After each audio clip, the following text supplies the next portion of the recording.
mu ne lii sëñ bi moo ko dénkaani woon wax ne soo bëggee loo yéene am rek ci yàlla mbaa ci mbindeef yàlla yi daldi koy am dangay sax ci boo sëlmalee jullit farata jàng alam nashrah juróomi yenti yoon boo delloo nag ci xëtu fanweer wa ci mool bii nga xam ne mooy bi bàyyi ko ci daaray kaamil nga xool ca suuf fa mu naa sëñ bi nee na ida aradta an tajida kulla ma nawayta min allahi aw min xalqihi fa dum ala qiraati surati alfurqaan tishan ba'da kulli faridatin mu ne boo bëggee rek lépp loo yéene am ci yàlla am ko ca loo yéene am ci mbindeef yàlla itam am ko na nga sax ci gannaaw boo jullee farata ba sëlmal jàng saaru al furqaan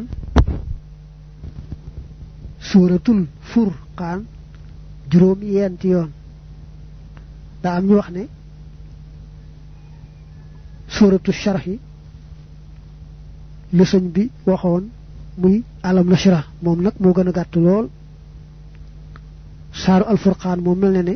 ñu baree bari mokkaluñ ko te ku ko mokkalit xaw naa bari goo xam ne gannaaw julli farata gu ne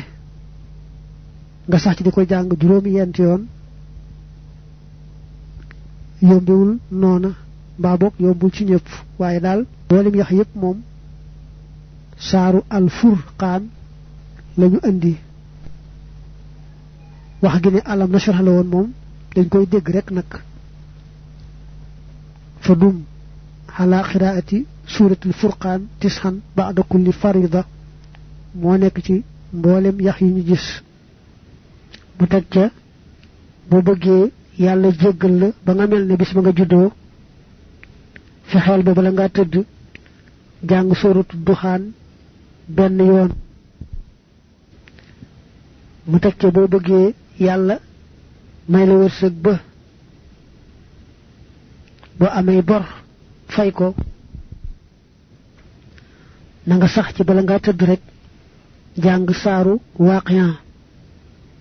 am na fu mu tontoo ca kanam ne woon